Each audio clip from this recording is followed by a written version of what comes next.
مسجد میں چندہ دینے یا مسجد بنانے سے زیادہ ثواب، مدرسے میں چندہ دینے یا مدرسہ بنانے سے زیادہ ثواب، حج پہ رقم خرچ کرنے سے زیادہ ثواب، سب سے زیادہ ثواب اگر کہیں خرچ کرنے پہ ملتا ہے تو وہ ماں باپ پہ خرچ کرنے پہ۔ فلمیں دیکھ کر، سیریل دیکھ کر، ناول پڑھ کے، دنیا کے اس مکر اور مکرو چہرے سے متاثر ہو کر ماں باپ کو بڑھاپے میں صدمے دینے والوں، ماں باپ کے ساتھ بغاوت کرنے والوں، ماں باپ کے ساتھ غداریاں کرنے والوں، ماں باپ کو گالیاں دینے والوں، آنکھیں نکال نکال کر ماں باپ کو دیکھنے والوں، ماں باپ کو دکھ دینے والوں، ماں باپ کو گھروں سے نکال کر کبھی بہنوں کے یہاں کبھی بھائیوں کے یہاں پہنچانے والوں، ماں باپ کو چھوڑ کر سسرال میں گھر بسانے والوں، ماں باپ سے خرچہ روک کر مسجد مدرسوں میں اور نیک کام میں چندے دینے والوں، غور سے سن لو اور کان کھول کر کے سن لو، کچھ یاد رہے نہ یاد رہے، گفتگو کا یہ حصہ ضرور یاد رکھنا۔ اللہ کے رسول صادق و مصدوق مصطفیٰ جان رحمت صلی اللہ علیہ وآلہ وسلم فرماتے ہیں اگر کوئی بندہ شہید بھی ہو جائے اور ماں باپ اس سے ناراض ہو یا دونوں میں سے کوئی ایک ہی ناراض ہو تو بھی شہادت کے بعد بھی اس کو جنت نہیں مل سکتی، اللہ شہید ہو کر بھی وہ جنت میں نہیں جا سکتا۔ یہ ماں باپ شہید ہو کر بھی جنت نہیں ملے گی اگر ماں باپ ناراض ہیں۔ اور آج تو لڑکی اور لڑکیاں ماں باپ کو ناراض کر کے شادیاں کرتے ہیں، پسند کی شادی، پسند کی شادی، پسند کی، اتنا بھوت سمارے پسند۔ میں نے کہا ماں باپ کب منع کرتے ہیں؟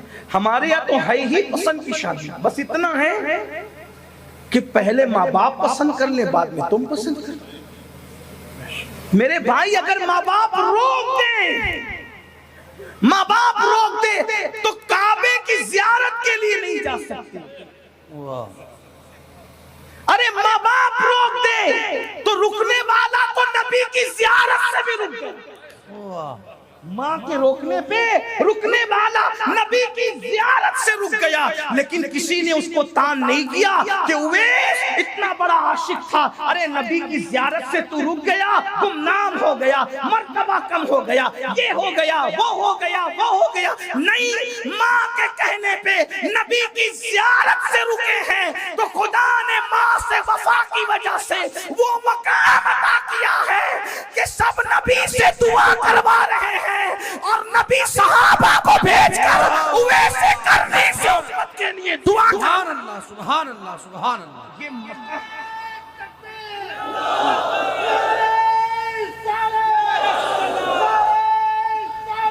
یا رسول اللہ۔ لیکن میرے عزیز، میرے بھائی، ہم تو یہ چیزیں صرف دل بہلانے کے لیے سنتے ہیں، اس سے ہمیں عظمت پتہ نہیں چلی۔ تو میرے آقا نے فرمایا شہید ہو کر بھی ماں باپ اگر ناراض ہے جنت میں نہیں جائے گا، لیکن چونکہ شہید تھا اس لیے جہنم میں بھی نہیں جائے گا۔ جنت اور جہنم کے درمیان ایک مقام ہے جس کو مقام اعراف کہتے ہیں۔ یہ روایت میں جہاں سے پڑھ رہا ہوں اس کو نقل کیا ہے صد الافاضل فخر الاماثل علامہ سید نعیم الدین مراد آبادی نے۔ اور کب تک وہ جنت کے باہر رہے گا؟ اس وقت تک جب تک اس کے ماں باپ کو راضی نہ کر لیا جائے۔ اگر ماں باپ راضی ہوئے تو ٹھیک، ورنہ وہ شہید ہو کر جنت نہیں مل سکتی۔ تو شرابی ہو کر کے ماں باپ کے غدار کو جنت کیسے ملنا ہے؟ بے نمازی ہو کے ماں باپ کے غدار کو جنت کیسے ملنا ہے؟ میرے بھائیوں، یہ دنیا ہے، یہ دنیا چند دن کی ہے، اس دنیا سے کوچ کرنا ہے، اس دنیا سے رخصت کرنا ہے، اس لیے اپنے ماں باپ کی قدر جانو۔ میں لوگوں سے یہ کہتا رہا کہ کسی کا خوبصورت چہرہ دیکھ کر بھی وہ ثواب نہیں ملتا جو ماں باپ کے جھری پڑے ہوئے چہروں کو دیکھ کر کے ملتا ہے۔ لوگ سال میں ایک بار حج کرتے ہیں، ماں باپ والوں تم اتنے خوش نصیب ہو کہ ایک بار ایک دن میں اگر 100 مرتبہ ماں باپ کی زیارت کرو تو اللہ تمہیں ایک دن میں 100 مقبول حج کا ثواب عطا فرمائے۔ لیکن یہ بات بھی کہوں، شارحین حدیث نے، میں اپنی بات اب سمیٹنے لگا ہوں بلکہ ختم ہی کر دوں گا، خاص بات، جب یہ جلسے میں یہ بات کہتے ہیں نا مولانا لوگ اور خطبہ لوگ کہ بھئی جو ماں باپ کا چہرہ دیکھے اس کو کیا ملتا ہے؟ مقبول حج کا ثواب۔ لیکن پھر اس میں سب سمجھتے ہیں کہ میں تو ماں باپ کو خرچہ نہیں دوں گا دوا کھانے کا، گالیاں بھی دوں گا، مسجد کے زینے پہ بٹھا کے بھیک بھی منگواؤں گا، اور گھر جا کے جلسے کے بعد ماں کو دیکھوں گا مسکرا کے منافقانہ انداز میں، جیسے ایئر ہوسٹس مسکراتے ہیں اس طرح مجھے مقبول حج کا ثواب مل جائے گا۔ یہ آرٹیفیشل مسکراہٹ سے ماں باپ کو دیکھنے سے کوئی ثواب نہیں ملتا۔ میں بڑی ذمہ داری سے یہاں بات کر رہا ہوں، علماء میرے پشتوں پہ موجود ہے، مفتیان کرام موجود ہیں۔ ایک بات آپ کو کہوں، جب انسان کسی کو وہ مقام دے ہی نہ جو اس کا مقام ہو تو اس کا فائدہ نہیں ملتا۔ تھوڑی مشکل ہو گئی نا، بات آسان کرتا ہوں۔ اگر نبی کو دیکھو تو آدمی کیا بنتا ہے؟ اگر کچھ یاد ہو تو بول دیں۔ نبی پاک کو دیکھ کے کیا بنتا ہے؟ مل کے بولے۔ تو ابو جہل کیوں صحابی نہیں ہے؟ ابو جہل کیوں صحابی نہیں؟ اس لیے کہ وہ نبی کو نبی مانتا ہی نہیں تھا۔ جو نبی کو نبی کا درجہ نہ دے تو نبی کو دیکھنا اس کو فائدہ نہیں دے سکتا۔ توجہ، جو نبی کو نبی کا درجہ نہ دے، نبی کو دیکھنا اس کو فائدہ نہیں دے سکتا۔ دوسری بات، رمضان شریف میں اگر کوئی کافر مرے تو کیا جنت میں جا سکتا ہے؟ مومن مرے گا رمضان شریف میں تو جنت ہے۔ کافر رمضان شریف میں مرا تو جنوری میں مرنا اور رمضان شریف میں مرنا اس کے لیے برابر ہے، کیونکہ اس نے رمضان شریف کو کبھی رمضان شریف مانا ہی نہیں۔ تو جس نے رمضان شریف کو رمضان شریف کا درجہ نہیں دیا اس کو رمضان شریف کی برکت نہیں مل سکتی۔ نبی کو نبی کے درجے پہ نہیں مانا تو اس کو وہ مقام مل سکتا ہے؟ نہیں مل سکتا۔ ابو جہل کو ملا، ابو لہب کو ملا، عتبہ کو ملا، شیبہ کو ملا۔ ارے بھائی، جب نبی کے مقام کو نبی سمجھ کر کے اس نے نہیں دیکھا، وہ مقام نہیں دیا، تو نبی کو دیکھنا اس کو فائدہ نہیں پہنچایا۔ تو جو اپنے ماں باپ کو ماں باپ کا درجہ دیتے ہی نہیں ہیں تو ماں باپ کو دیکھنا ان کو کیا فائدہ پہنچا سکتا ہے؟ یہ ماں باپ کو دیکھنے سے ثواب انہیں کو ملتا ہے جو ماں باپ کی خدمت کرتے ہیں، ماں باپ کا احترام کرتے ہیں، ماں باپ کو ماں باپ سمجھتے ہیں، جو ماں باپ کو گھر کا کچرا سمجھتے ہیں، معاذ اللہ، پھر ان کو کیا ثواب ملنا ہے؟ تو یاد رکھنا، اتنا سستا نہیں ہے جنت کا سودا، بہت کٹھن ہے۔ ڈگر پن گھٹ کی حالت تو یہ ہے، اگر بیوی کہہ دے کہ مجھے فلاں ڈریس چاہیے تو بیوی کے لیے جیب سے پیسے نکل جاتے ہیں، لیکن اگر ماں باپ کہے دوا کے لیے چاہیے تو بے شمار ناہنجار لڑکے ہیں جو کہتے ہیں جاؤ مسجد کے دروازے پہ بیٹھ کے بھیک مانگو، کیا میں تمہیں یہی سب کرتا رہوں، یہی تمہاری خدمت کرتا رہوں؟ نہیں میرے بھائی، یاد رکھنا، ایک شخص آ کے کہتے ہیں یا رسول اللہ، اللہ تو نظر نہیں آتا، پھر ہمیں کیسے پتا چلے کہ اللہ راضی ہے کہ ناراض ہے؟ میرے آقا نے فرمایا گھر جا اور جا کر دیکھ، اگر تیرے ماں باپ تجھ سے راضی ہے تو اللہ بھی راضی ہے، اور ماں باپ ناراض ہے تو اللہ بھی ناراض ہے۔ اخیر میں مجھے ایک بات یاد آتی ہے، ماں اور باپ کی دعا انسان کو کس مقام پہ لے جاتی ہے۔ یہ بات پہلے میں واضح کر دوں، مسجد میں چندہ دینے یا مسجد بنانے سے زیادہ ثواب، مدرسے میں چندہ دینے یا مدرسہ بنانے سے زیادہ ثواب، حج پہ رقم خرچ کرنے سے زیادہ ثواب، سب سے زیادہ ثواب اگر کہیں خرچ کرنے پہ ملتا ہے تو وہ ماں باپ پہ خرچ کرنے پہ، ماں باپ پہ خرچ کرنے سے زیادہ ثواب۔ بلکہ آقا فرماتے ہیں اگر کوئی دولت مند بننا چاہے تو ہر نماز کے بعد اپنے ماں باپ کے لیے دعا کیا کرے۔ جو ہر نماز کے بعد ماں باپ کے لیے دعا کرے گا اللہ اس کی عمر بھی بڑھائے گا، اس کا مال بھی بڑھائے گا۔ صرف ان کے لیے دعا کر دو تو یہ ہے، اللہ اکبر، ان کی خدمت کرو تو کیا نہیں، خدمت کر۔ اچھا کچھ لوگ یہاں بیٹھ کر کے ابھی پھول رہے ہوں گے کہ میں تو خدمت کرتا ہوں نا حضرت، تو کیا خدمت کرتے ہیں بھائی؟ کیا خدمت؟ روٹی دے دی، کپڑا دے دیا، مکان دے دیا، میں خدمت کرتا ہوں۔ بڑی معذرت کے ساتھ میں تھوڑا صوفیہ کے نقش قدم پہ چل کر، چشتیوں کے نقش قدم پہ چل کے تھوڑی نرم گفتگو کرنے کا عادی ہوں۔ ایک بات آپ کو کہوں، ایک بات آپ، اگر اپنے ماں باپ کو روٹی کپڑا مکان دیتے ہو تو لوگ یہ تو کتوں کو بھی دے دیتے ہیں۔ روٹی تو دروازے پہ پڑے ہوئے کتے کو بھی لوگ دیتے، روٹی کپڑا تو دروازے پہ بیٹھے ہوئے فقیر کو بھی دے دیتے، بھیک منگو کو بھی دے دیتے۔ تو ماں باپ کی خدمت کا مطلب کیا ہے؟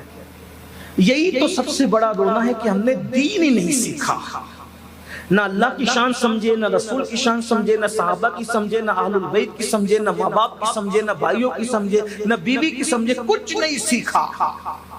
بس سیکھا تو صرف دوسروں کا معاملہ دیکھنا، دوسروں کے معاملات پہ نظر رکھنا یہ سیکھا، گناہ کرنا سیکھا، جرائم کرنا سیکھا، غفلت سیکھا۔ سنو، ماں باپ کی خدمت کیسے کی جاتی ہے اس کو سمجھو اور بات پوری ہوتی ہے۔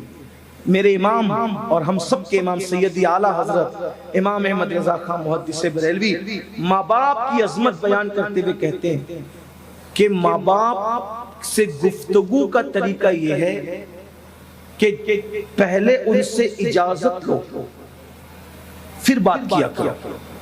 بغیر اجازت تم اپنے ماں باپ سے بات نہیں کر سکتے۔ اب ہاتھ مت اٹھانا، کسی کو رسوا کرنا مقصود نہیں ہے۔ کتنے لوگ ہیں جو اس طور پہ ماں باپ سے بات کرتے ہیں کہ پہلے اجازت لیں پھر بات کریں؟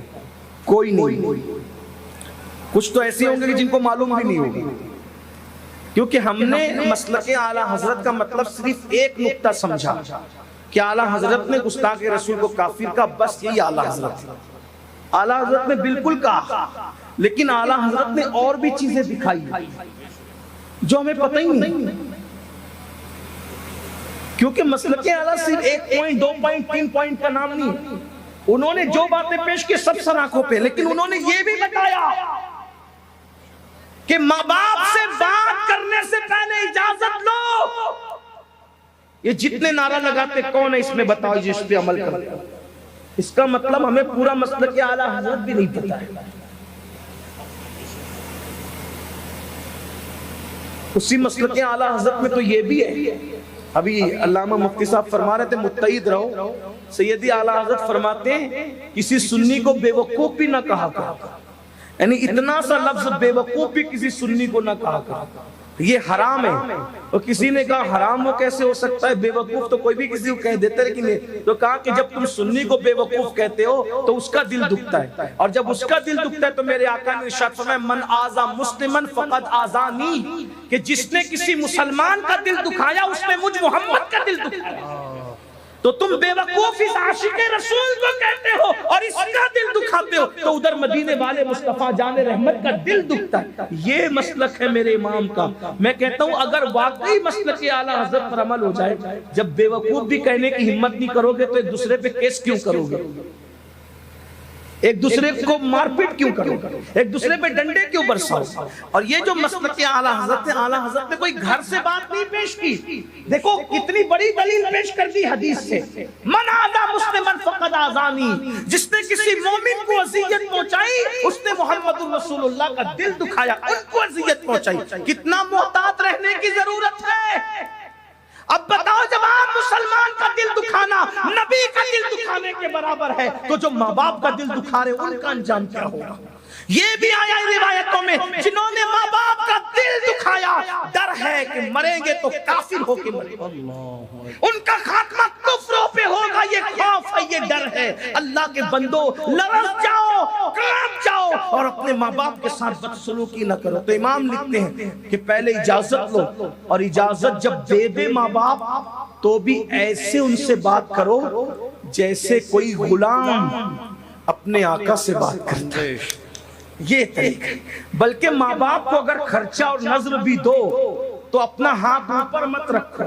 ہمارے بزرگوں نے فرمایا اپنا ہاتھ نیچے رکھ کے ماں باپ کو نظر دیا کرو تاکہ ان کا ہاتھ ہمارے ہاتھ سے نیچے نہ ہونے پائے۔ یہ ہے ہمیں طریقہ سکھایا۔ بلکہ سیدی اعلیٰ حضرت کی ایک بات بتاؤں، جتنا ورثے میں ملا تھا مال، اپنے باپ کے ورثے سے جتنا مال ملا تھا، وہ لوگ غریب لوگ نہیں تھے، خاندانی رئیس لوگ۔ اعلیٰ حضرت کا گھرانہ خاندانی رئیس تھا، اور یہ لوگ جو ہے وہ زمیندار جاگیردار لوگ تھے۔ ہندوستان آئے تھے افغان سے تو بھی وہ بادشاہوں کے یہیں آئے تھے، اور کوئی 5000 کوئی 6000 اور اسی طریقے سے کوئی جو ہے وہ اتنے ہزار اور اتنے ہزار پر حاکم جو ہے وہ مقرر تھا، اور بڑی بڑی جاگیریں تھی۔ تو دادا کی جاگیر سے پر دادا کی جاگیر سے وہ نسلن بعد نسلن بہت ملا تھا، جتنا ملا تھا سب ماں کے پاس لے جا کے رکھ دیا کہ امی یہ سب آپ کا ہے۔ کاغذ بھی اگر خریدنا ہوتا کتاب لکھنے کے لیے تو ماں سے لے کر، قلم بھی خریدنا ہوتا ماں سے لے، ماں سے رکھا، اپنے پاس کچھ نہیں رکھا، سب ماں کو حوالے۔ اور آج تو کس کے پاس کتنی زمین ہے ماں کو بتاتے اس لیے نہیں کہ ماں کو پتا چل جائے گا کہ دوسرے بھائیوں کو دینا۔ کتنی رقم ہے ماں کو بتاتے نہیں، باپ کو ماں باپ سے چھپاتے ہیں، یہ حال ہے۔ اور اس کے بعد ہم کہتے ہیں ہم تو دیندار ہیں، ہم تو دین والے ہیں۔ بڑی معذرت کے ساتھ بھائیوں، ہمیں دین سیکھنے کی ضرورت ہے۔ میڈ ان انڈیا دین جو اپنے دماغ کے اندر اپنے خط سے بنا رکھا ہے، اس کو دل و دماغ سے نکالو، اور جو مصطفیٰ جان رحمت دین لے کر کے آئے تھے اس دین پہ عمل کرو۔ اگر اس دین پہ عمل کرو گے تو انشاءاللہ دنیا بھی کامیاب رہے گی۔